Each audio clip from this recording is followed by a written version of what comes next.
আজকের রেসিপিটা একদম অসাধারণ হতে চলেছে। হান্ডি মাটন তৈরি করব, বিহারি স্টাইল হান্ডি মাটন। লাল লাল একদম ঝাল ঝাল রেসিপিটা হবে। তো আমি এখানে মাটন নিয়ে নিয়েছি, পেঁয়াজ একটা আর রসুন, কিছু গোটা মশলা নিয়ে নিয়েছি যেমন জিরে, ধনে, গরম মশলা গোটা আর গোলমরিচ নিয়ে নিয়েছি, লঙ্কার গুঁড়ো নিয়েছি। ওখানে একটু হালকা করে ভেজে নেব, ভেজে আমি গুঁড়ো করে রেখে দেব। খুব বেশি কিন্তু গুঁড়ো করব না। অর্ধেকটা পেঁয়াজ আমি ভেজে নিলাম। একই তেল, আমি গরম তেলটা কিন্তু হাঁড়িতে দিয়ে দেবো। এই নতুন একটা হাঁড়ি নিয়েছি, এই হাঁড়িতেই কিন্তু মাটনটা রান্না করব। তো মাটনগুলো সব দিয়ে দিলাম। তেলটা একটু অবশ্যই গরম করে নেবে। তোমরা চাইলে মাটির হাঁড়িতেও রান্না করতে পারো। তো আমি হাতের কাছে যে হাঁড়িটা পেয়েছি আমি ওতেই রান্না করছি। এবারে পেঁয়াজগুলো দিয়ে দেবো, কাঁচা পেঁয়াজ দিয়ে দেবো। বন্ধুরা, তোমরা কি কোথা থেকে আমার ভিডিও দেখছো অবশ্যই কমেন্টে জানিও। রেসিপিটা যদি ভালো লেগে থাকে তাহলে অবশ্যই লাইক দিয়ে শেয়ার দিয়ে দিও। চ্যানেলটা সাবস্ক্রাইবার না করা থাকলে অবশ্যই চ্যানেলটা সাবস্ক্রাইব করে পাশে থাকা বেল আইকনটা প্রেস করে রাখবে আমার নিত্য নতুন ভিডিও দেখার জন্য। আর ফেসবুকে যদি দেখে থাকো অবশ্যই ফলো দিয়ে দিও।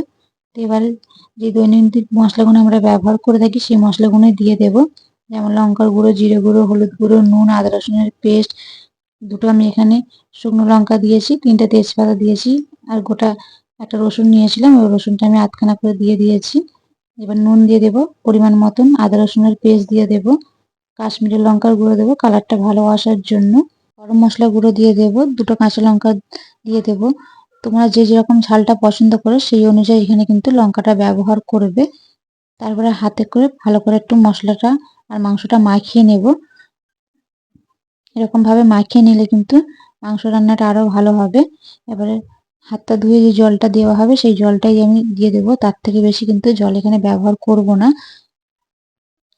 একদম কিন্তু কম পরিমাণে জলটা আমি এখানে ব্যবহার করব। তারপর আমি এখানে ভেজে রাখা যে পেঁয়াজটা প্রথমে ভেজে নিয়েছিলাম ওই পেঁয়াজটা উপর দিক থেকে দিয়ে দেব।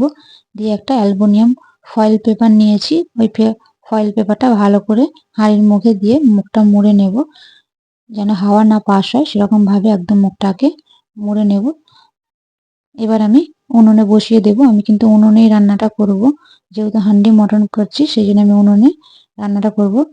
20 থেকে 40 মিনিটের মতন আমি কিন্তু এখানে রান্নাটা একদম লোতে রেখে করে নিচ্ছি। আমি কিন্তু আঁচটা একদম কম দিয়েছি, নাহলে কিন্তু মাংসটা পুড়ে যাবে।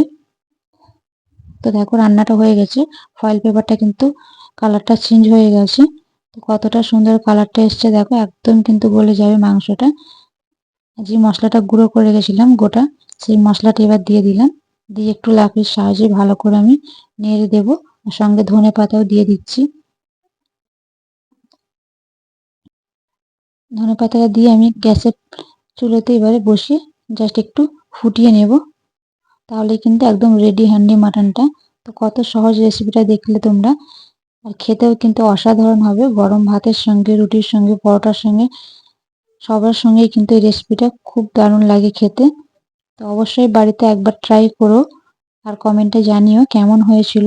আমার রেসিপিটা যদি ভালো লেগে থাকে অবশ্যই বন্ধুরা লাইক দিয়ে যাবে একটা। তো বাই বন্ধুরা, ভালো থাকবে, সুস্থ থাকবে, দেখা হচ্ছে নতুন একটা রেসিপি নিয়ে।